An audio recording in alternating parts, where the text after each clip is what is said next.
Hey, this is Brandon Crawford from the San Francisco Giants, and you're listening to Torture Cast. You're listening to a podcast by and for fans of the San Francisco Giants. Let's go, Giants! With hosts Willie Dills, Chad King, Ben Lee, and Eric Nathanson. Dedicated to the greatest team in Major League Baseball, the San Francisco Giants. This is Torture Cast. Standing on time, not gonna stop. We came to play, ain't slowing down, falling on, we're here to stay, and we're stomping on whatever's in our way. I'm feeling like a Giant tonight. It's Thursday, February 27th, 2020, and this is episode 190 of the Torture Cast, the podcast by and for fans of the San Francisco Giants. And I'm your host, Chad King, and joining me today, as always, is a new puppy owner, I've heard. Eric, what's going on, man? How's the puppy? Millie Grace, she's doing fine. We adopted a puppy 2 days ago, so my sleep schedule's whack. It's funny, Chad texted me right as I woke up today to schedule the time that we were going to record. And let me tell you, folks, that was like an hour and a half ago. And it's 2 o'clock in the afternoon Eastern time. So the puppy had me up late because she would not shut down. So I got to get used to this. But hey, maybe she's putting me in baseball sleep schedule because I'm going to be up later starting in 28 days. 28 days. You know, we're 4 weeks. Am I right? 4 weeks away from the baseball season. That's great. It can't get here soon enough. But at least we do have some baseball to talk about. Spring training has started. The Giants are 5 games into their Cactus League season, which is just fine and dandy. They're 2-2-1. I was listening to yesterday's game, and I was actually editing the notes, and it was 3-0 in the ninth. And so, of course, I wrote in the notes the Giants are 3-1-1. That explained that. And then right when I typed it in, I was like, oh, that probably just put the nail in the coffin. I was joking to myself, and then it happened. It was a bad inning for the Giants, and the Brewers Who blew tied the lead? It. Oh, you know what? I can't remember. It was a kid I hadn't heard of, but in the minors, he had like 8 saves or something. So it was this guy, you know. He just shit the bed, you know. It was just knock, knock, knock, and before you knew it, Brewers tied it. But that's okay. Spring training doesn't matter. This is, again, about development and what have you. But so far, the Giants are hitting .265 through those 5 games with 5 bombs and 26 runs, so they're averaging just over 5 runs a game.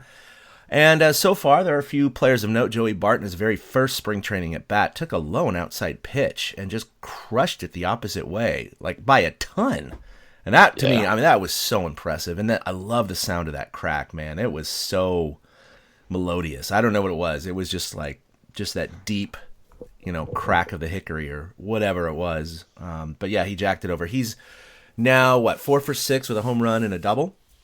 And so I haven't been able to watch him too much or watch really any of these games. Not all of them are televised. But how much have you been able to participate with your eyeballs? I watched opening day against the Dodgers, or maybe that was the second day. Yeah, I missed opening day because the game got pushed back and I had other commitments. But I watched the second game in Camelback Ranch against LA, and it was nice to see just them play. And then other than that, I basically watched the videos on the At Bat app because they give you the best, you know, little recap of, you know, who hit the ball hard, who drove some guys in, you know, like they've got Dick's 2-run double. You know, they've got a recap of the game. So that's usually where I'm going right now to get my spring training visual news, you know, and when I get to see the swings of the bat.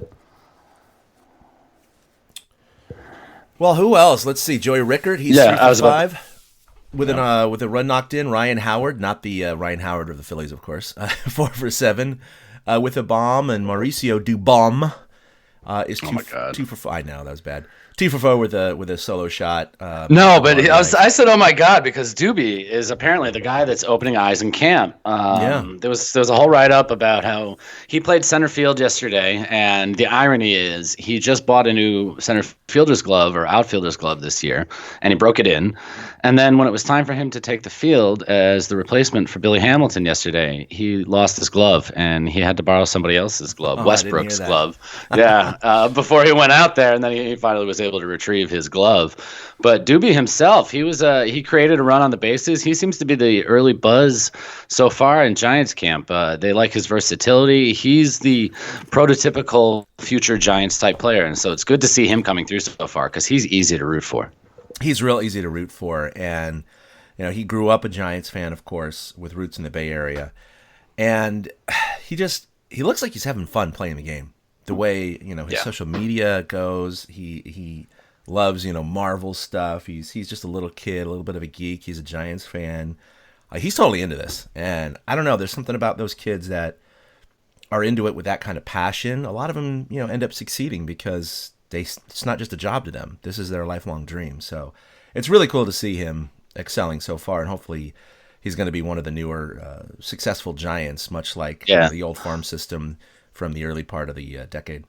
That's what Hank Schulman was talking about yesterday, how Dubon just has that vibe of the players we fell in love with at the 09-10, turning point of this franchise. And, it's really cool to see because we need that as Giants fans. We have the old tried and true Belt and Crawford and Posey, but it's the old tried and true. We haven't had new blood really step in since Hunter Pence came to the team in 2012 and infuse it. So hopefully Doobie's that guy. And then I saw you got Nick Vincent underneath Dubon, who's had the opposite kind of spring. Yeah. He's given up 4 hits and 3 of them are bombs, which is not a good start. Gaussman, who's going to get a shot at the rotation, he's so far thrown 2 hitless innings. As your Crawford's 2 for 4 with a homer. But Posey, Belt, and Hamilton are each 0 for 6. Hamilton doesn't surprise me.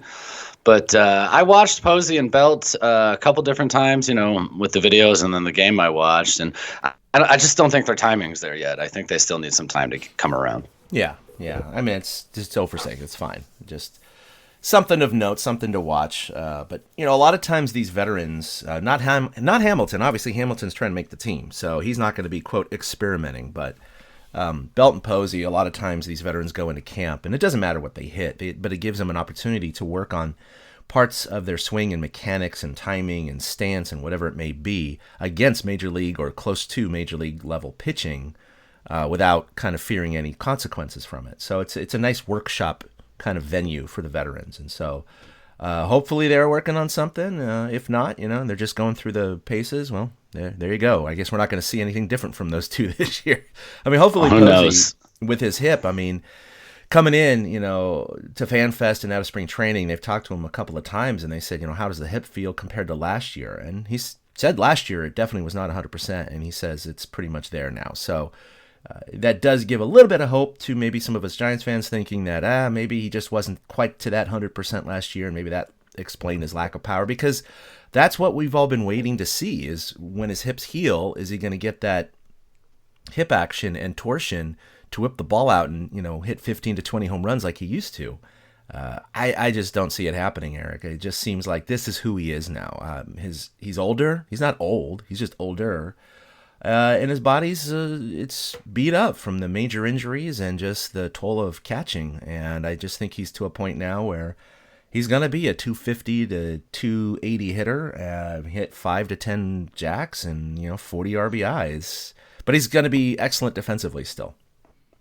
I think we'll really know if his swing comes back if he shows gap-to-gap power, because he used to drive the ball to right center with authority, and he would sometimes split that left center field gap where he just caught that ball at the sweet spot, and he would backspin it, and he did it so hard that it would split the left center field gap. So I think that'll give us an indication on whether or not he's back. When it comes to Belt, did you see what JT Snow said on KNBR the other day? Oh, it was like he has to have a good year or something like that. Or he does, yeah. He said he's on the hot seat and he's hot big seat, numbers. Right. Yeah. He says Belt needs to hit 280 with 25 bombs and 100 ribbies. And I don't completely argue with the sentiment. I just think those numbers are a bit lofty from what we've seen out of 10 years of Brandon Belt. But he's the guy that I think is going to be to keep the eye on. I've been talking up trading Belt for 2 years now, and I feel like he needs to get on that correct hot streak to really sell himself to other teams as a possibility, because with the way this team is trending, I mentioned versatility earlier, and that's just honestly the buzzword for me this year. Belt could be replaceable down the line somewhere. Right. Yeah. Oh, that'll be interesting.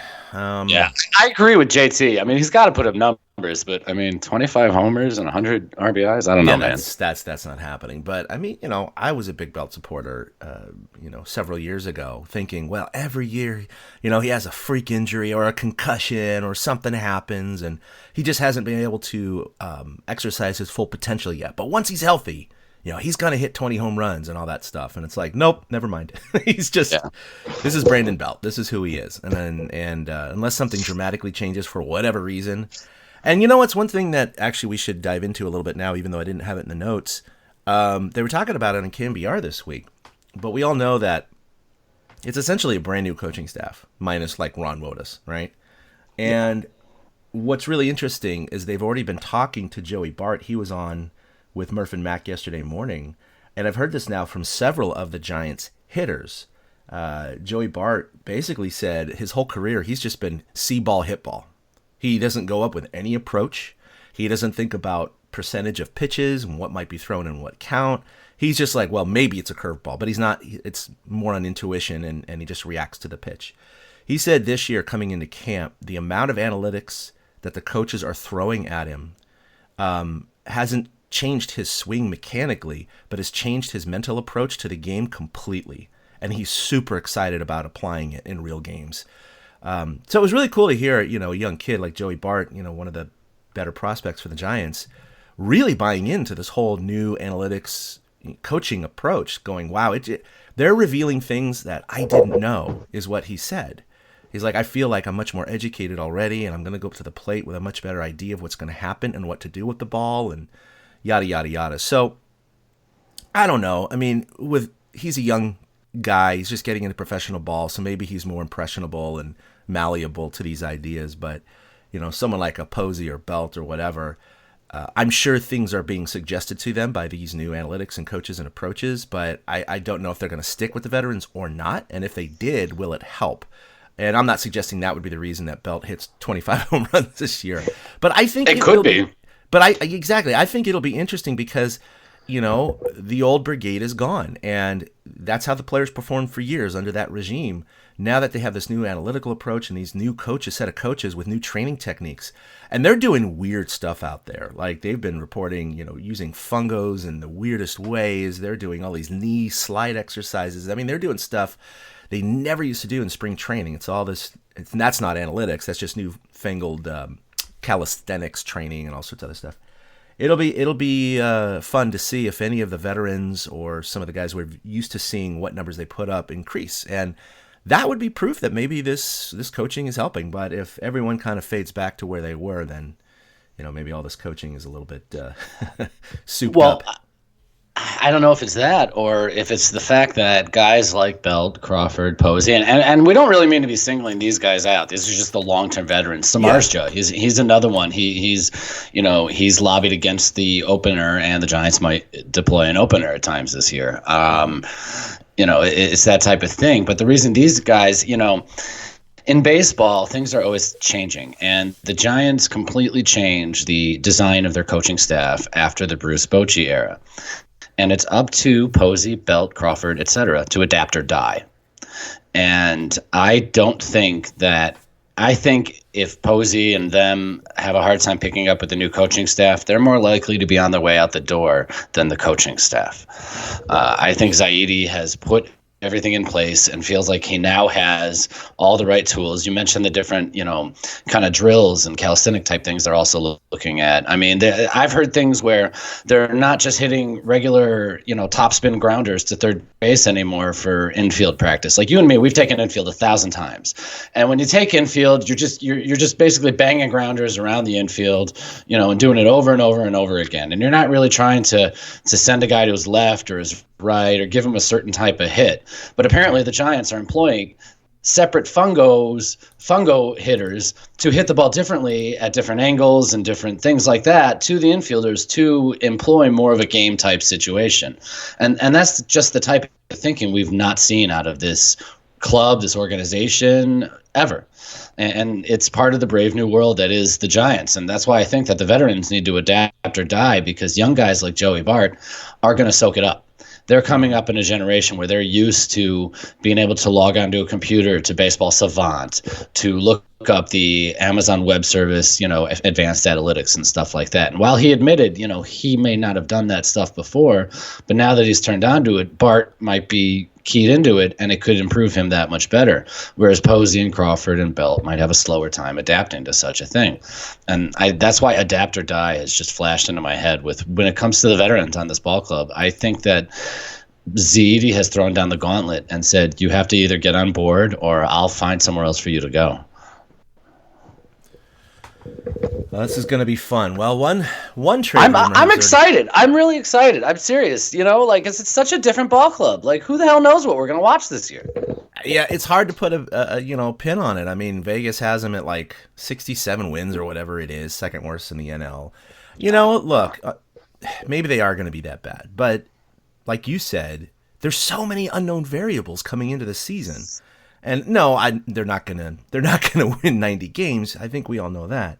But they could do some things that surprise us this year, and I guess that is a little bit of the allure to this season.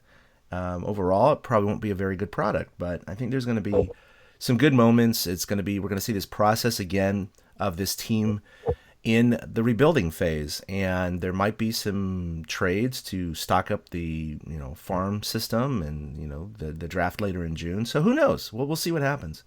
One thing that has already popped up in terms of a trade rumor is Yankees ace Luis Severino, of course, is on the shelf for the entire year. He needs Tommy John surgery. And so immediately people took to Twitter to suggest Johnny Cueto and Jeff Samardzija as two potential trade candidates to be shipped out to the Big Apple. And I guess Jeff Samardzija, this is a tweet from Andrew Baggerly, Jeff Samardzija is amused that his name is already coming up in the Yankees trade rumors. Quote, "Oh yeah, just give me number 2 and don't make me cut my hair." I love that. Samardzija's a funny dude. How long do you think Samardzija's been in trade rumors to the Yankees in his career? I mean, it had to have been that way back when he was with the Cubs and he first came up. And then he got shipped to Oakland, and then he ended up with the White Sox and before coming to the Giants. So you got to wonder if around all those other trade deadlines, because every year it's like the Yankees need this, the Yankees need that. Who are they going to sign? Yeah. Shark's been through it so long. We'll see. The trade deadline, of course, is July 31st, and there is no extended deadline this year. That is the final deadline. That's one of the new things this year. So, I don't know. I mean, I definitely could see the possibility of him or Cueto. Probably Cueto would be higher on the list right now, but we'll see how the season progresses. And if the Yankees are struggling to stay atop the NL East because of the rotation depth, then that's something that could happen. But the Yankees are pretty deep right now, so it may be something they don't even need to do, or at least not offer a whole lot if they are interested. But they have to feel like last season ended because of pitching, though, and the way Boone handled his starting pitching in that ALCS. So he might. Like you said, they might be looking for somebody. I could see Cueto more than Shark, just because I could see Shark wanting to hang in there as an old veteran and getting real chummy with Kapler, and Cueto being shipped out because okay, he still has some life left in his arm, but he's not necessarily. I mean, who knows? Maybe they'll both stick and stay, but I think we're going to hear those rumors all season long. All right, we got a lot more to talk about in this episode. However, we did have a listener send in a song about baseball, and so we're gonna do them the honor. We're gonna play a little musical intermission break here, so enjoy this song. It is called "Baseball Always Brings You Home." It's the newest collaboration between the composer and musician Dave Dresser and Shel Krakofsky. I hope I pronounced that correct. That's how I would have said it. So these two put this together, and here it is. Baseball Always Brings You Home.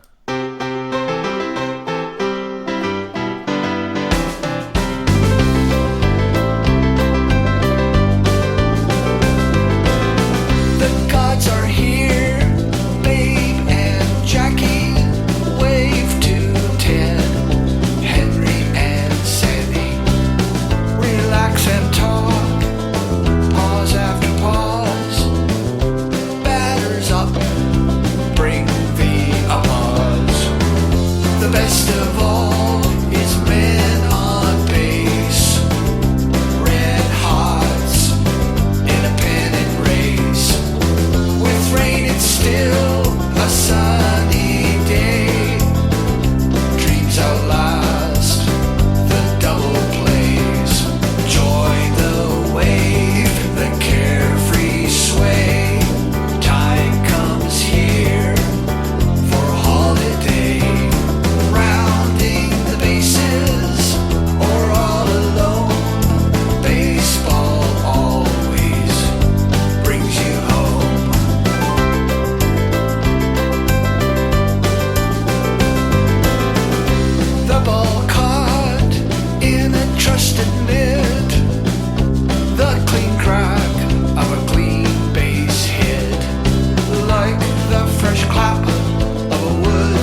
All right. Well, that'll do it. Thanks Play for ball! sending that in. Yeah, play ball. Let's go. Thanks to Shel and Dave for sending that in. You can, well, I'll just put it in the show notes, but you can go listen to that music. They have a YouTube link and a link to davedressermusic.bandcamp.com. So check it out. Thanks for sending that in. And if any of the listeners out there, the one way I got my start as being host on TortureCast is in 2011. I actually was sending in little segments called Out of Left Field. And at the time, Willie and Ben liked them and would put them either in the middle or the end of the show. And they're usually like 2 to 4 minutes.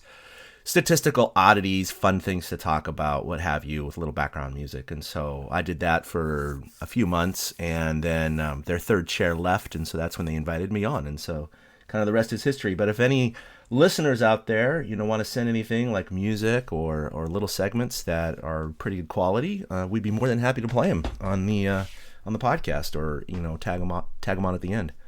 We should get Willie to send us something. Yeah, he's been bartending a lot lately. Yeah, he's busy, but send him a text. Hey, Willie, give us 2 to 4 minutes real quick. Yeah, 2 to 4 minutes. Come on, do it. Just whip out your iPhone. Right, just talking to it. Tell us how it's going and send it on its way. Yeah, I miss him being on the podcast. He's always good, but he's got a lot of stuff going on too. So Willie's it's a good understandable. He's a good man. All right, so we're going to talk a few things. Some of them are a little controversial, but we're going to have fun diving into it, and we'd appreciate your thoughts if your opinions differ. We certainly like to look at things from the other side. And I'm not saying Eric and I agree on all these things either. I'm just saying if you guys have differing opinions, send them in. We want to hear them, so maybe we'll read them on the show next time. But yeah, we're going to get back to that Astros cheating scandal. We want to talk a little bit about it because now that spring training has started and we've heard, I mean, that was a train wreck, that first day of spring training, when Altuve and Bregman and the owner came out and made their statements. I mean, you talk about the shittiest, just most selfish, tone-deaf statements that you could make to the public.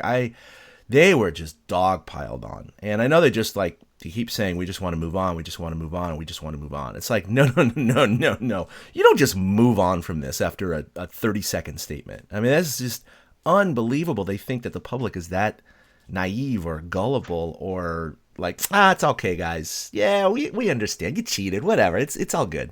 You keep that trophy. Everything's kosher. So, I don't know. How did you feel about those statements a couple of weeks ago? They just weren't contrite. They just don't seem to be acknowledging that what they did was wrong. And I think that that's what's under most of us fans' skin. Because when it comes to baseball, when it comes to sports, purity and the rules and having the right outcome happen for the right reasons is part of the allure of sports. It's the greatest drama in the world. You never know what you're going to watch. You don't know what's going to unfold. Unless, of course, you're banging on trash cans or buzzing wires to somebody's chest. Mm-hmm. And they just don't seem to acknowledge that they did something wrong. They seem more like, we're sorry we got caught and, Mike Fiers is a jerk type. And the reaction from around baseball has been, I've really appreciated it. These players, they are part of the union that probably protected these Astros players from seeing penalties for their actions. But even though they're part of the same union, these guys, Cody Bellinger, I think Donaldson says something, they're all coming out and saying stuff against it and questioning these players. And I love it. I really do. Baseball, in a sense, Manfred said the court of public opinion is bad enough for the Astros, and that's why they didn't need extra penalties, which is a load of crap. I mean, that's just an excuse. But so far, the court of public opinion is absolutely hammering the Astros, and they still are. And so are opposing pitchers. The Astros are getting hit 1.42 times a game so far. And the average time a team gets hit is less than half a time per game. So players are getting hit so far in spring training this year. So there will be some policing going on. But I appreciate the players coming out. I appreciate everybody coming out. And I think it adds to the stain that we'll remember this by. Because obviously Rob Manfred's inept. He's horrible as a commissioner. He just doesn't understand. He said they were playing for a hunk of metal. And every guy took offense to that. Rightfully so. I mean, on both sides of the issue, everybody took offense to that. I mean, you're the commissioner. It's called the commissioner's trophy. Like, have some class, man. And Just a hunk so of metal. I right? Like, your why do we name's on play? that hunk of metal. Why do we play? Whatever. Yeah, Justin Yeah. Turner got real upset by that. I mean, a lot of players did. And it was good to see because that is what most of these players play for, is to win a championship. It is for that hunk of metal. And, you know, he came out a couple days afterwards and was like, well, I made a mistake. I shouldn't have called it a hunk of metal. He was like Eeyore out there. And it was like, dude, why did you say that in the first place? I can't stand him. This isn't like 1953 where the Yankees World Series bonus is the same as their season-long salary. So those guys are playing for more than a hunk of metal. They're literally playing to double their salary. These guys aren't playing to double their salary. They're playing for the hunk of metal. So, you know, it's good to see the way baseball's handling it so far, but it's going to dominate. We got 4 more weeks. It's going to dominate. And then even probably the first half of the season, this story will dominate. What's crazy about it is, I think Nick Markakis also came out and said, you know, they deserve a beating. He actually said they deserve a beating. Yes. And so, it's been really strong around the world, or around the baseball community. And there's been, you know, some players or ex-players, you just kind of go, where are you coming from? I don't quite understand. But Big Papi came out and basically called Fires a snitch and came down on him hard. And it was like, dude. And I don't know. I think it might be tied to what's coming with the Red Sox. And maybe Big Papi is just get out in front of it, just saying, yeah, he's a snitch, because maybe he knows the hammer's going to drop on the Red Sox too. And even though he's not with the club anymore, he's, you know, that's who he is. Yeah. He's a Red Sox legend. So it's Big Papi. Yeah, maybe he's just being protective of the brand. I don't know, because I've definitely heard other players kind of mumble about Fires, you know, being a snitch. And who was it? I can't remember who it was. Oh, it was Correa, I think. Yeah, Correa, who basically was asked about Fires. And first of all, Correa, by the way, he was going off for the first 2 or 3 days of spring training with like Ken Rosenthal and company, and he was bringing out like every at bat of like Game 3 and Game 4 and Game 5 of the World Series against the Dodgers. And he was like, okay, so then, you know, I come up and then I hit a double and this guy comes up and and he's reciting everything, you know, pitch by pitch, batter by batter, basically explaining how there's no way they could have been stealing signs during the World Series. And he basically was citing all of this as proof, right?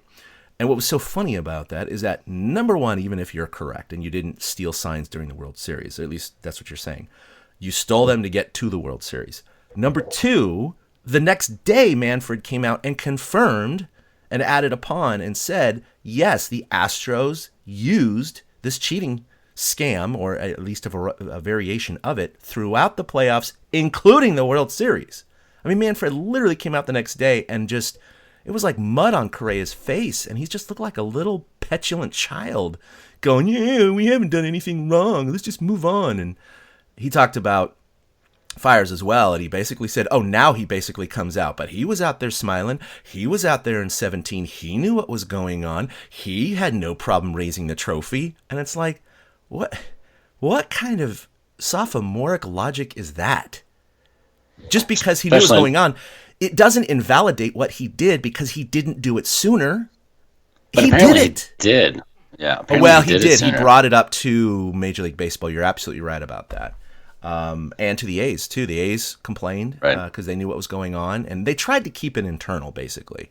And you're right, and because Major League Baseball didn't do anything about it, Fires felt compelled to go public with it. He's like, well, shit, if they're not going to do anything about it, then I'm going to go to the public, and that's going to generate some traction. And it did. That's what started this whole thing. So, I mean, I applaud Mike Fires. I really do. Because he's a bit of a sacrificial lamb, and there are a lot of players that are upset at him. I don't think rightfully so, because you're upset at a guy who revealed a cheating scandal, and he's the jerk? Like, it's hard. Right. The other thing... I was gonna say Papi is just misinformed. He didn't have all the information to know that Fires had originally reported. I'll bet you if he knew that, because that was part of Papi ripping him, was why did he come out 2 years later? Why didn't he say something right afterwards? And well, apparently he did. You dumbass, go protect the Boston brand.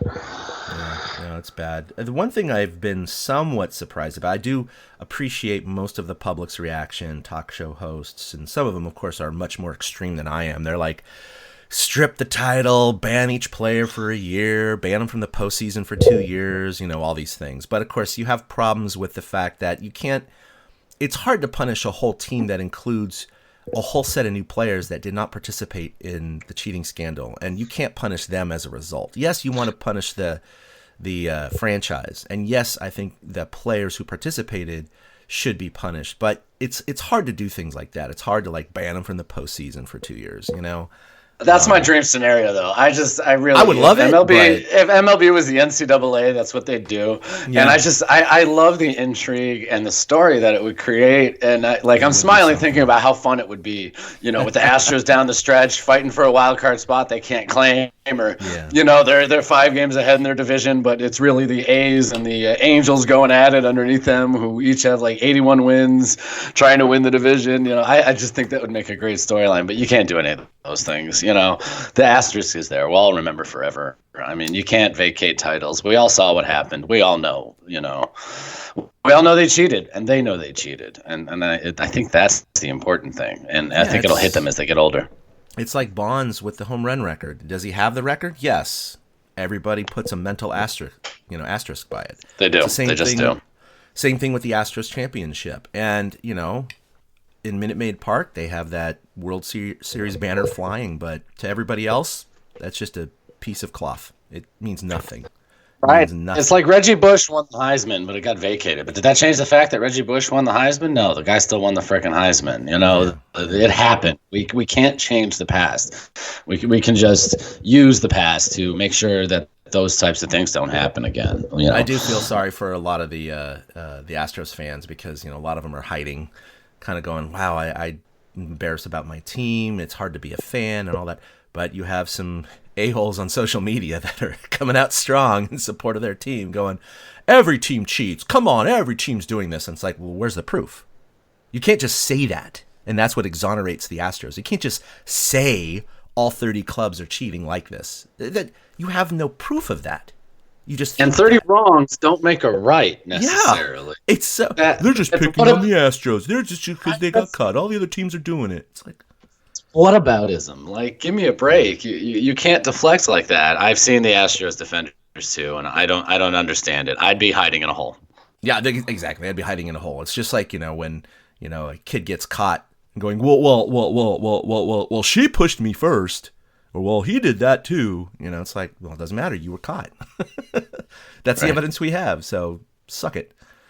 Yeah, it'll be interesting because, like you said, they're already getting hit at a higher rate. And every single town they go in for the first time, it's going to be pulling the scab off again. You know what I mean? It's going to be a fresh set of fans to just shit all over them. It's going to be so fun to watch, Eric. I want to watch the first game of every Astros Road Series. I really do. I'm like, oh, I can't wait. Because already the first Astros game, these fans had some signs behind home plate, and they weren't, I can't remember exactly what they said. It was like the Houston Asterisks, I think, was one of them, right? They weren't offensive. They were just funny, tongue-in-cheek. And immediately, stadium security came over and collected the signs, and they had the... first of all, a lot of the memes came out going, look, Houston stole their first signs of the year. The jokes write themselves. They write themselves. And then number 2, they came out with the dumbass, come on, no one believes this. Oh, stadium policy doesn't allow for signs in the stands. Oh, BS. If it was any other year, you wouldn't have had a problem with it. So that's what they're going to face all year, especially in the opposing ballparks is... I don't think Oakland Coliseum's going to be going around and taking signs from their own fans. That's not happening. So there's going to be a lot of funny stuff that happens. There's going to be a lot of creative people out there. There's going to be a lot of booing, a lot of, players getting hit. And I know the Astros themselves are just saying, you know what? Yeah, we know it's coming, but we just got to hunker down and be a team and do our best. And they are a talented team, even without the cheating. So it'll be really interesting to see how they respond as a team and to see how many times they're, a fan does something stupid, like throwing a trash can on the field or something. You know what I mean? In Oakland, they actually already bang on trash cans in the stands. That's like part of their, so that's going to be fun. You might And see, Oakland's their first road series too. It is. Yep. You might see, because there's only like 8,000 that go to every game. Now, of course, the first game against the Astros in the home opener, I'm sure they'll get, 20 to 30,000. That's what. Oh my God! Could you imagine several hundred people bringing in metal trash can lids or something, and they're all just like, bah, bah, bah. Oh, it's gonna be great. I can't wait. It's gonna be so much fun. I agree. Comeuppance.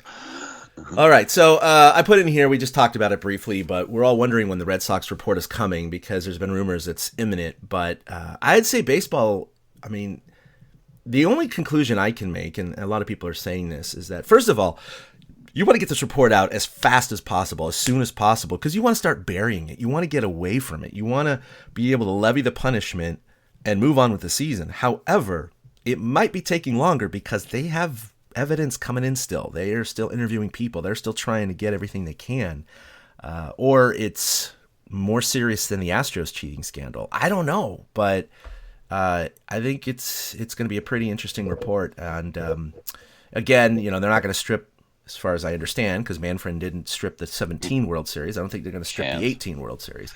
Well, what's the investigation here? Is somebody is somebody hired right now to go back and watch every Red Sox game of the last 5 years? What's the time frame? Like, is it when Cora shows up? Is it before then? Do you then go back, watch the Astros up to? Seriously, is it somebody's job right now, you think, to watch and listen at like full volume to see if they can hear banging while watching them? There's spreadsheets. People have done it out there, but there's got to be somebody's job in the commissioner's office who's being paid to do that right now. That's got to be one of the reasons it's taking a while.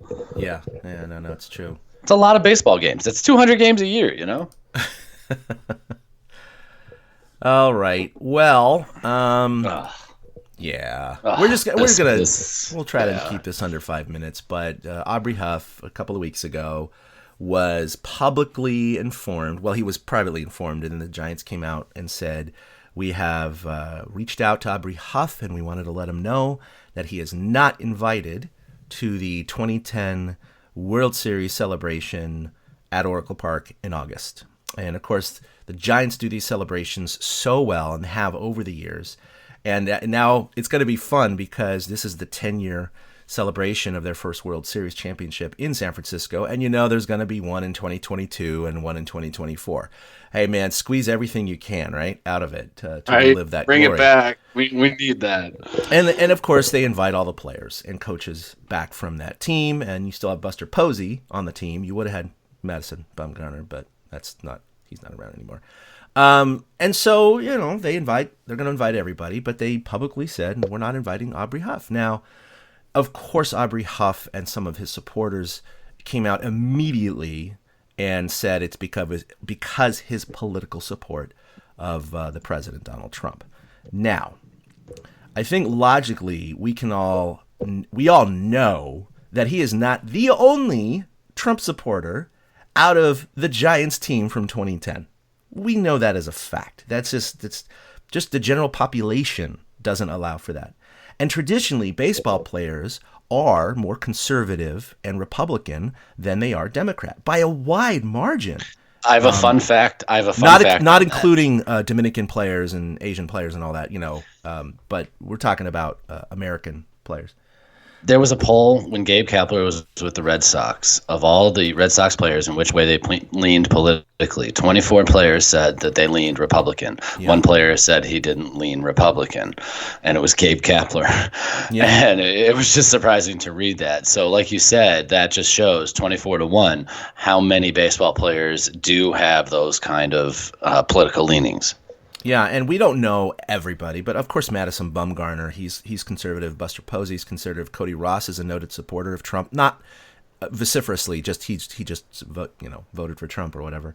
Pat Burrell's a noted conservative. You go through the list, and there's quite a few of these players that, they support Trump.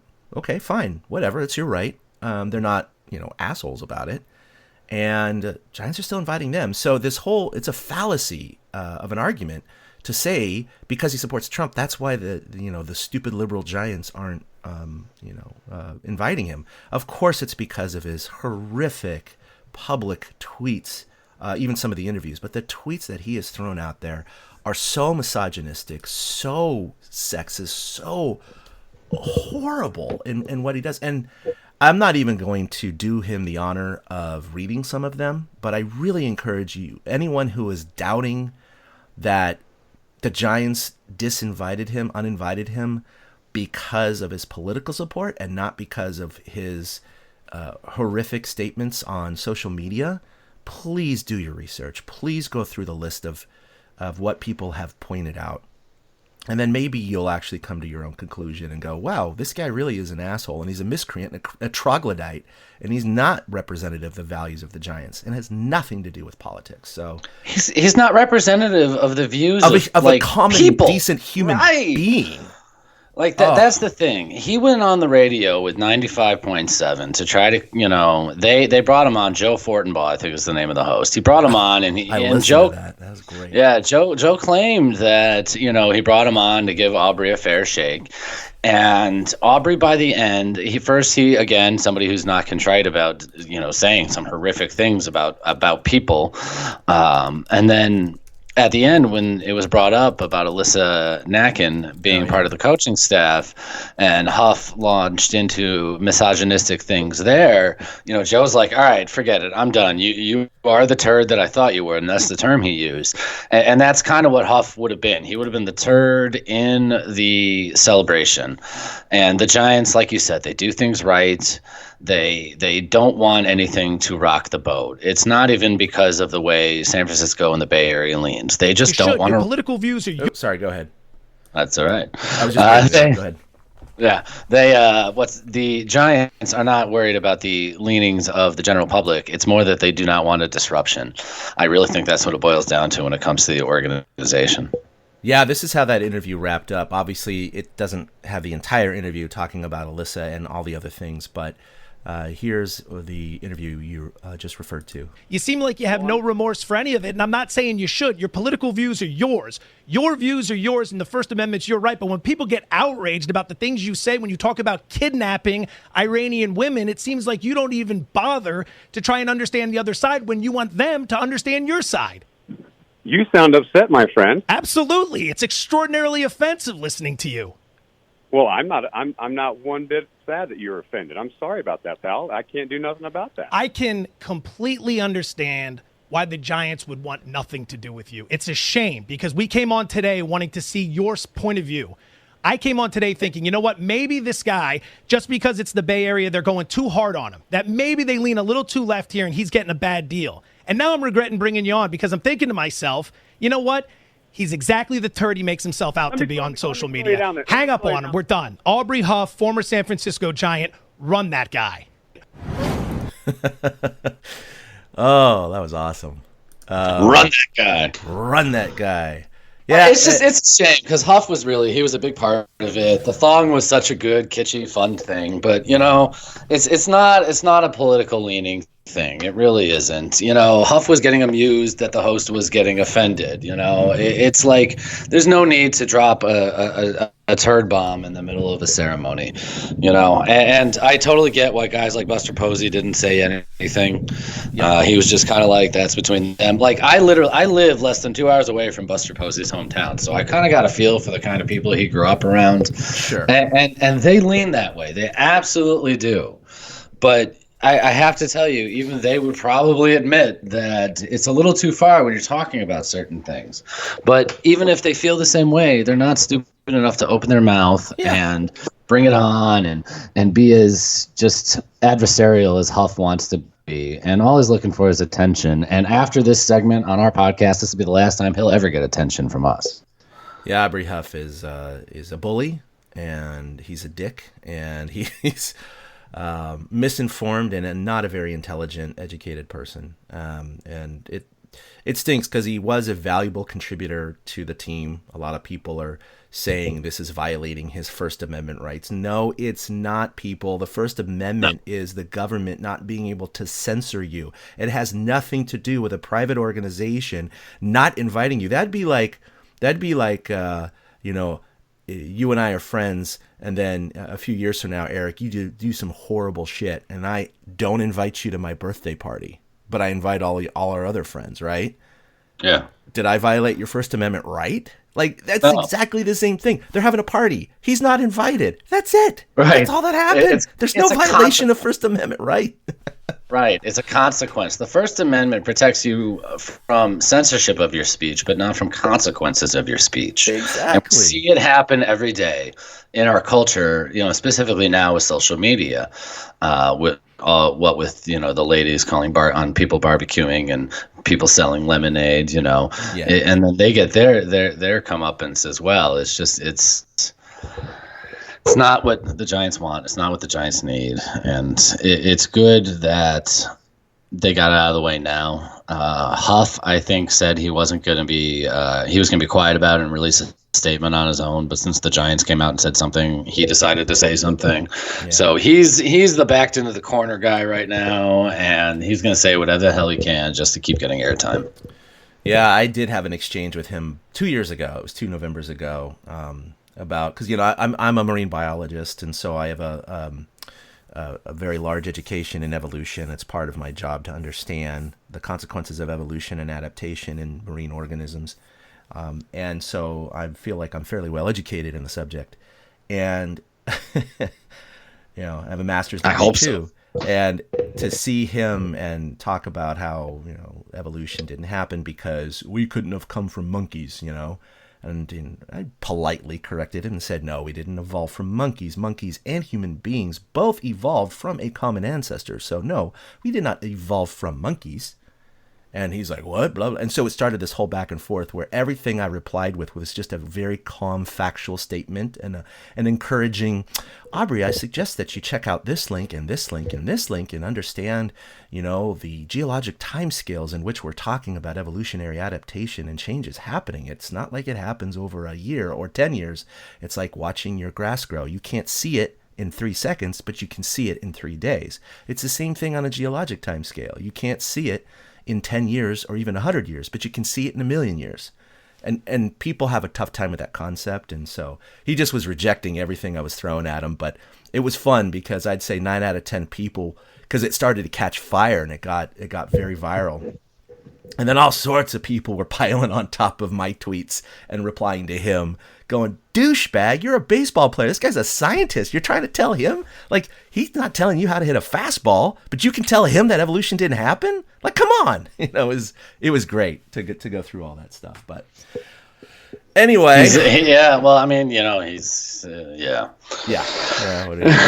right. I liked your analogy. I'm going to take it. I liked your analogy of the grass growing. I'm totally going to use that. Like, I can't wait to use that in real life. That's a great analogy on the watching the grass grow. You can't see it, in the short time, but you can in the long term. I like that. That's why people have a hard time with the concept of evolution. They just think like the way we exist and animals exist right now, that's the way it's always been and that's the way it will always be. And they reject, obviously, all the fossil evidence. They reject the DNA evidence. They reject the microevolution that we see, like in successful generations of fruit flies, Drosophila or whatever, where they're actually evolving on a generational basis because they reproduce so quickly. And it's like, okay, well, then just extrapolate that over centuries to thousands of years to hundreds of thousands of years. There you go. That's all you need. It's common knowledge. Not common knowledge. It's common sense, right? To just put these data points together and understand how the world works. But, a lot of it is a religious thing, I understand. But a lot of it is also a time scale thing, and people just can't comprehend it. But, all right. So it's back to what I said earlier, adapt or die. Adapt or die. That's right. Thus we've concludes the Marine Biology podcast for the week. We'll be back next week with another episode of the Marine Biology. The MLB playoffs. They dropped a bomb a little over a week ago that they might be changing the MLB playoff structure. Not this season, obviously, but maybe next season. Not something they would implement. I think a CBA has to be agreed upon, but they would not implement it like they did with the wild card the first time. And it was an interesting thing. Both leagues would add a 7th playoff team, so there would be 3 wild cards. And then the wild card rounds would be a best of 3 series instead of just the one game. And instead of having the regular 2 versus 7, 3 versus 6, 4 versus 5 format, baseball is tinkering with the idea of allowing the higher seeded teams, the number 2, the number 3, and the number 4 seed, which is basically the division record with the second best record in the league, third best record in the league, division winner, and then the first wild card with the best record, they would then get to choose their opponents, which I think is just it's an interesting wrinkle. And so there's 2 steps to this process. One, adding a 7th team to make 3 wild cards and adding more pennant races, and then 2, the selecting of a team. Did you I know you saw when this came out. What were your first reactions, and then have you thought about it some more, and do you have those same reactions? That's a good question. My first reaction was hell no. That was my first just gut, the first sense of everything. The reason is, at least right off the bat, is because I don't like diluting the playoff field. I like the fact that baseball has always had the fewest number of qualifiers for the playoffs, because I think that's a better representation of the best teams in the league. I mean, you play 162 games, for God's sakes. The ones who float to the top really should be the best teams, because that is a long-ass season. I mean, NFL is only 16 games, and you could make an argument that, some of those wild card and bubble teams who just missed the playoffs, all they needed was one kick to go a different way. Earlier in the season, they would have had to win instead of a loss, and that would have put them in the playoffs. Most of the time with baseball, that's not the case. It's a accumulation of strikeouts and missed chances that will contribute to 3, 4, 5 extra losses that make you miss the playoffs. So I already think that adding the second wild card back in 2012 was already diluting the field a little too much, but then the Giants benefited off of that, obviously. So that worked out well for them, and it has worked well for other teams. Now, that said, adding a 7th team, I mean, it's 14 teams now, right? 14 out of the 30 teams. So now almost half the league would be making the playoffs. So did I get that wrong? Is it we have 8 teams currently, correct? No, I'm sorry. 10 teams. No, I did it wrong. Yeah, we have 10 teams currently. So I'm getting mixed up because the football one talks about a bye for the 1 seed. Now baseball, right? They're not having that, are they? We both just did that. We both just got mixed up because the NFL's also looking at expansion, adding a 7th. I gotta open a tab. Wild card team, and then the first team would get the bye. That's correct. So I mean, I wasn't thinking of the first round bye, but what is interesting about this process is, you're right now. So right now you have 3 divisional winners and 2 wild cards. So it's 5 teams per league, 10 teams total. This would add an extra wild card, so it would make it 12 teams. Oh, I take it back. Right? It is 14. No, it is 14. They would give a bye. Yes, absolutely. Okay. So it is kind of like the football one. They would give a bye to the 1 seed, and then the 2 and 7, 3 and 6, 4 and 5 would play, and 2, 3 and 4, actually 2 and 3, get to choose who they want to play out of the 5, 6, 7 pool, and then the number 1 seed gets to choose who they want to play out of who's left. Major League Baseball reportedly looking That's an autoplay. Sorry about that, folks. And then apparently the 3rd seed, and then apparently they get to choose themselves, the 1st seed, who they want to play in the 2nd round. Yeah. Wow. Wow.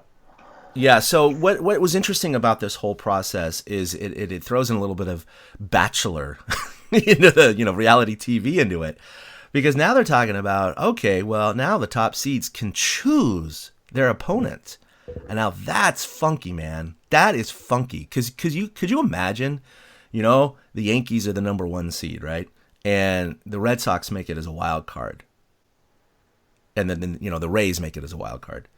That's all AL East. But anyway, point being, the Yankees would choose, are they going to choose their arch rivals, the Red Sox? Or are they going to go with the Rays?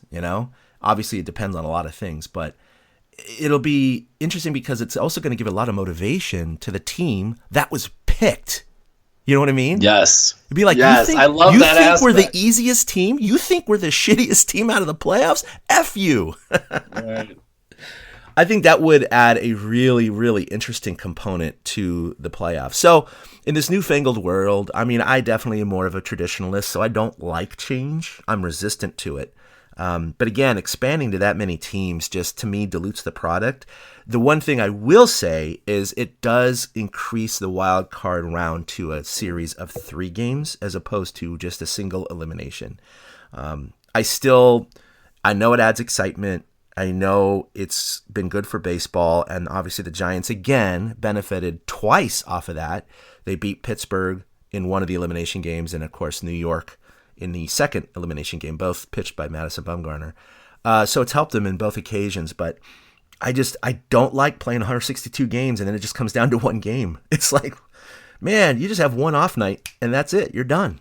At least 3 games gives you a tiny bit of wiggle room, you know? That's always been the wild card. Yet I've accepted the wild card because I love the whole balls to the wall, you know. It's exciting. It's a flip of the coin type game. My initial reaction is kind of still where I'm at. I kind of like the idea. So reading through again, the number 1 seed doesn't pick who they play in the second round. They get the bye, right? It shakes out. Yeah, they just get a bye, and then it shakes out based on seeding. Mm-hmm. But in the first round, 2 and 3 get to choose. And I love the concept of teams sitting on planes waiting to find out on the ESPN National Broadcast Selection show. Yeah. Right. On the baseball selection show, they're like, are we flying to New York or are we flying to Oakland? You know, something like that. I get kind of a kick out of that. I love the theater of it. I love the drama of it. And I love more baseball. Mm-hmm. I really have no problem with that part of it. Baseball, more than any other sport, you can get hot over the course of a month and win a title. The Nationals showed it this year. The Giants showed it in 14. The Giants kind of showed it in 10 a little bit too, if you want to be honest. We've seen teams do that, just get hot and go on a run. One of the Cardinals championships was like that. That happens more than, say, in football, where the number 1 and number 2 seeds are getting to the Super Bowl year after year after year, and it's going boilerplate. So anything to kind of shake it up with baseball and put more importance on having the best record in your league, I think is kind of cool. I kind of like that added pressure, because if the Yankees and we'll just use Red Sox both have the same record going in the last day of the season, you know, and they both want that number 1 seed first round bye, they're going to pitch their ace to get a few days off, and then whoever loses their ace for the wild card round, but they get to play at home. You know what I mean? There's so many storylines that come from it, and I think that's what I like about it. So last year, the other thing it's going to do, again, this is a positive of it. I don't like the 14 teams making it, but it's not like I'm going to panic about it. One thing that it will do, of course, more teams will be in it till the end. Of course. Last year, you would have had, Washington and Milwaukee were the 2 wild cards, but we would have had 2 more, and it would have been the 86-win New York Mets and the 85-win Arizona Diamondbacks. They both would have qualified as the 6 and 7 seeds, and the Cubs would have missed it by 1 game at 84 wins, and that's crazy to me. And then, of course, San Francisco ended with 77 wins, so they would have only been 8 games back of the last wild card. I mean, that's a lot, but you know what I'm saying. It's not like they were 20 games back. In the American League, it would have been the 93-win Cleveland Indians making the 6th seed, and then the big drop-off to the 84-win Boston Red Sox would have made it as the 7th seed. So you do have these funky years, like you just mentioned, the Cardinals in 2011. They won 83 games. They were 83 and 79, I believe, that year. And so barely above 500, but the way the wild card just shook out that year, that's what happened. And they won the World Series. So stranger things like that have happened. Now, expanding it to a 6th and 7th seed, I believe in the future you will see teams at or possibly even below 500 making the playoffs, much like the NBA and sometimes the NHL. So that's what worries me there too. That's what worries me too. It's that's I don't want to see a team coming in with 80 wins and then making a run and winning the World Series. Baseball is such a unique sport because in basketball, generally, I mean, the best teams, it's always the number 1 and 2 seeds and occasional 3 that make it to the NBA Finals, you know? But in baseball, we've already seen it with the Giants, and last year with the Nationals. The one who sneaks in as the number 10 seed can win the whole thing, no problem. So a team with 80 wins could sneak in and they go on a run and they win the whole thing. And it's like, do we want that? I mean, yes, if it's the Giants, but Yeah, but baseball's funny like that because you mentioned basketball. Athletes can take over in basketball. Yes. Certain guys, Michael Jordan and the gang, they were always going to shake out better over 7 games. The Warriors at their peak, they were always going to shake out better in their 7-game series just because they had more talent than the other teams. In baseball, you have a pitcher who has a bad day. You have 2 pitchers who have bad days in a row. All of a sudden, bam, you're behind the 8 ball and your talent might not win out. And it totally changes the way it is, which is why, you mentioned fewer playoff teams puts more emphasis on the 162 regular season, which is more indicative of who's the better team in the long run. So, I'm curious to see if it does come to pass. Apparently they do, need to look and work out things and see if they actually want to do this, and the players would have to agree to it. But I'm for more baseball. I don't need all the extra picking stuff if they don't want to do that. Just do the 2 versus 7, 3 versus 6, 4 or 5. I'd be fine with that. I don't care. I like more baseball. I like the idea. But like you, I worry about the 1 year an 80 and 82 team wins it all. And, then it's tarnished forever, it feels like. And we don't want to do that because, there's a lot of change in baseball and people are resistant to change. So we don't want to shock the system completely. No, because this year we already have the institution of the 3-batter minimum rule. That'll be fun to see how that shakes out in certain series and certain tight games in the end, versus a traditional way that a manager would position and manage his relievers in the last part of the game. We may have the DH come into the National League in the next couple of years. We might have robot umpires coming. There's a lot of change happening in baseball, and I think the next 5 to 10 years is going to see significant changes in the traditional construction of the sport. And, I'm against a lot of it, but it's not going to change my experience of enjoying the game. I know that. That's how I feel. I'm like, even if I don't like something, I'm not going to really put an emphasis on it 5 years, 10 years from now because it'll just be part of the game and I'll be used to it, Yep. So, the DH was instituted in 1973, the year I was born. And reading documents and articles from back then, you would have thought that the world was flipped upside down, But, it's adapted. It's part of the game now. The expanded playoffs a couple of times is now part of the game. It's, baseball has to evolve just like all the other sports. Granted, they don't have as many rule changes as the other sports do, but I think we make the know game what a more catch enjoyable. is in baseball. Yeah, that's right. It was his momentum was carrying him, and it scraped the ground. They even adjusted the catch rule in baseball a few years ago, and they made it more common sense. Like it was one of those brilliant moves that they did, where they're like, because back in the day you had to willfully remove the baseball from your glove. Mm-hmm. And they decided now, because so many guys, they'll catch the ball, they'll come running in, they'll take like 10 steps, and then they'll flip the ball with their glove to their teammate. And it's like, that guy made the catch. We don't need to wait to make sure he takes the ball out with his bare hand. So they just, made it if the guy catches and then maintains control of the ball. If you catch the ball, slam into the wall and drop it, it's still a drop. But other than that, you catch the ball, you take a couple steps, you caught the ball. So they don't tweak rule changes like that too often. You're right. So the change has to come in other fundamental ways. So I had skipped this at the top. I don't know how. I guess my eyeballs just. I was the one that wrote it too. But you put it back in there. Why don't you take this away? Because this is just fun. This is just fun. It's funny. I realized it when you mentioned him earlier, but apparently it came out in the last week that our old friend Madison Bumgarner has been competing in rodeos in team, I think it's calf roping competitions, under the pseudonym Mason Saunders. And there are just so many layers to this that are great. First of all, he took down a first prize with his partner, and it makes you wonder, did he keep any of the money or just give the guy the money? And second, he said he chose Mason because it was close enough to Madison when you remove a couple letters that his wife could still holler his name, and he would know who she's talking to. And apparently this has been an open secret among this rodeo community for the last few years, and we didn't even know about it. And I just think it's fascinating. I think it's a great story. I do not question his dirt bike accident and all that crap now. I don't. Madison Bumgarner is a throwback. He is a different kind of man. I've grown up and known men just like that with horses and things like that. So I totally get his want and his desire to do those things. And it's just really cool that 6 foot, what is he, 6'8"? Madison Bumgarner is being in the rodeo as Mason Saunders out there winning calf roping competitions. I mean, it's the best story so far to come out of spring training. Oh my God! When I heard the story, I was laughing my ass off and said, "You could not have written a better story about an alternate ID for Madison Bumgarner." Like, that's exactly what I mean.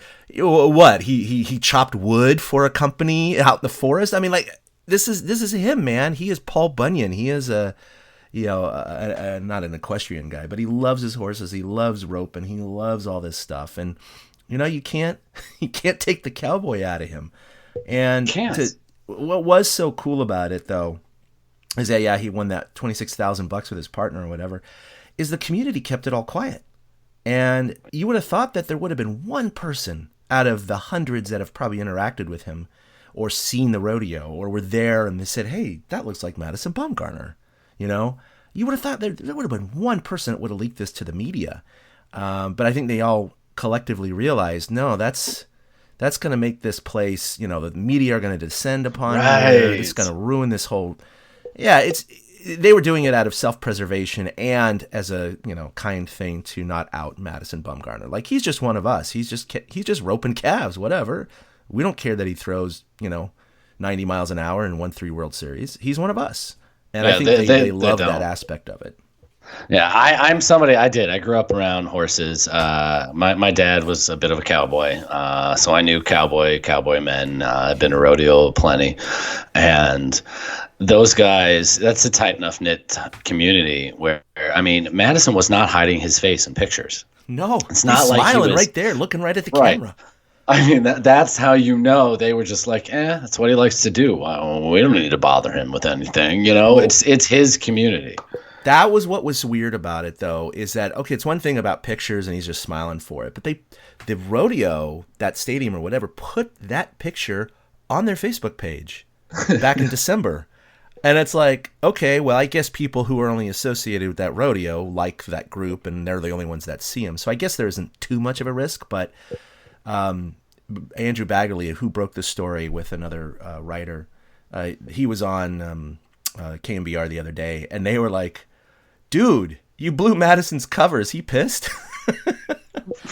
And he's he's like, "It's part of the job, man." He's like, "When you get stories like this, you can't hide them. You got to go for it." And he's like, Madison was definitely taken aback, but he wasn't mad at me. He's like, "Oh boy, here we go. Well, yep, this is what I've been doing." Like, he totally copped to it and had no problem admitting it. And they asked him for a source, and he's like, "I can't reveal my source, guys." So I wonder if it was finally someone in the rodeo community or someone associated with someone there who leaked it, because then he got a link to that picture from that Facebook page and went, "Holy shit, that's Madison Bumgarner." It'd be great to uncover that. Madison Bumgarner, and this was part of the appeal with wanting to keep him forever, is he is a folklore hero type character. They saved a baby bunny, him and his wife, from a rattlesnake like 4 years ago at spring training. And cut open the rattlesnake all the way down to a T. He's just cut from a different cloth. He is Paul Bunyan-esque, like you said. And so he's a folklore hero. So that's why Bags had to write it, because this makes sense in the story of Madison Bumgarner. Yeah. And that's why Bumgarner himself can't be that angry. It's just like, that's what I've been doing, because that's what Bum responds with. He's like, it's what I like to do. And then even Baggerly, he apparently asked Bumgarner if it's okay in his contract, and Bumgarner's like, I don't know, you have to talk to the higher ups. And so Bags went to the president. The president's like, I don't deal with contracts. Go talk to the GM. And the GM's like, I'm sorry, I don't give away specifics of contracts. So everybody kind of sidestepped the question as to whether or not Mason Saunders will continue to compete in calf roping rodeos, but nobody seemed overly, like you said, upset about it. And it adds to the layer of Madison Bumgarner. And I hope we have 2 or 3 more stories about him come out in the next 5 to 10 years just like this. Yeah. I guess the actual sport of calf roping, especially team calf roping, they're riding horses, they have lassos, they one partner gets the head, one partner gets the hindquarters, but they're not jumping off their horses and subduing the calf and pounding them into the ground like you see in kind of a traditional rodeo. So no, they still do have a get off though, because they do have to get to their calf. So the get off is the one portion when he hops the horse. The get off is sorry. that is the one part that you worry about injury, shredding a knee as he lands funny or something like that. But other than that, I mean, he's not going to hurt himself. No. I mean, I guess the chances of injury are still pretty low compared to, driving your car down the freeway, right? So, yep. Walking in my yard and stepping in a hole on accident. I mean, it's the same thing. Playing flag football and pulling your groin, which I'm still dealing with. That's the worst. Yeah, it's bad.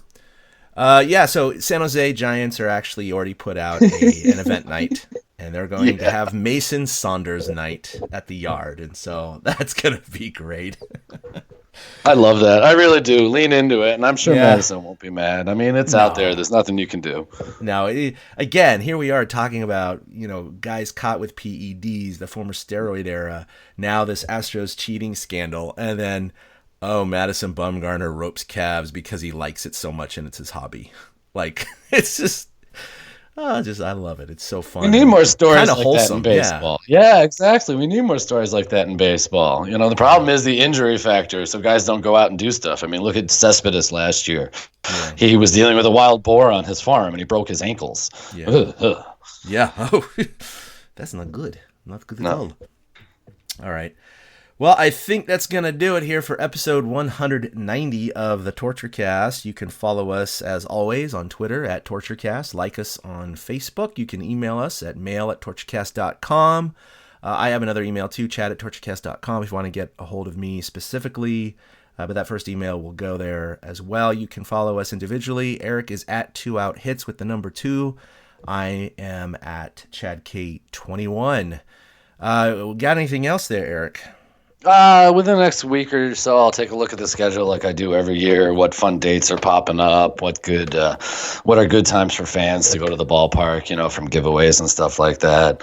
And take a look at the 2020 schedule and see how it shakes out. I can't do it in a predictive sense because we don't know what the team's going to look like. So let's just see which series stick out and look kind of fun to us this year. Like last year, we knew the Red Sox series would be fun at the end of the year. We didn't realize it would be that fun with Yastrzemski.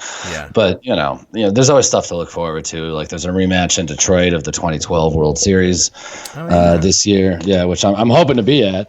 They'll be in Atlanta or in April again. I'm possibly hoping to be at that one. So I'll look into some of that stuff. Their longest home stands and certain times when they get to spend all their time in the West. And honestly, looking ahead at their schedule, if the Giants prove to have some talent and a decent team, they have a shot.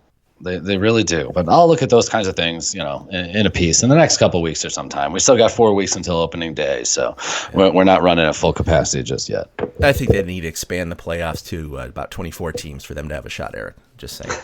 I'm just kidding. I don't think they're going to be like the 6 to 7 win team Vegas things. I think they'll be in the mid-70s. And we'll obviously, as we do every year, we'll have our season preview edition podcast, which will be right before the regular season starts. And that's when we give our predictions for wins and losses, MVPs, and all that good stuff. But look forward to that. So, we'll probably be recording again in roughly a week and a half plus. We typically do Mondays, but the schedule is a little bit different this week. That's why we're recording on a Thursday. But, we'll check in here probably in a couple of Mondays to see how the spring training is going and see how things are progressing with Gabe Kapler's new band of merrymen. So there'll be cuts and stuff by then, so we'll have some things to talk about. That's true. Again. Yeah. I think they have 70-something players in camp right now, which is just insane. It's ridiculous. That's way too many players, but they decided they needed to take a look at a lot of them, and that's the hard thing is getting the pitchers out there because when you have as many pitchers as the Giants have to look at, all these kids are getting just 1 or 2 innings, and that's probably all they're going to get because they know they're not going to be with the club. So get out there, try to impress in your 1 inning of work, and then practice the rest of the spring, and then get shipped off to AA or something. So yeah, generally. All right, well, thank you for listening to episode 190 of the TortureCast, and we'll see you next time for episode 191. Until then, ba-boom. A big thank you to everybody for listening to the TortureCast, the podcast by and for fans of the San Francisco Giants. Follow us on Twitter at TortureCast. You can also like us on Facebook or check out our blog at torturecast.com. I also want to say thank you to Ashcon and Bailey for letting us use their song Feeling Like a Giant for our intro. For Ben Lee and Chad King, my name is Willie Dills saying, we'll see you next time.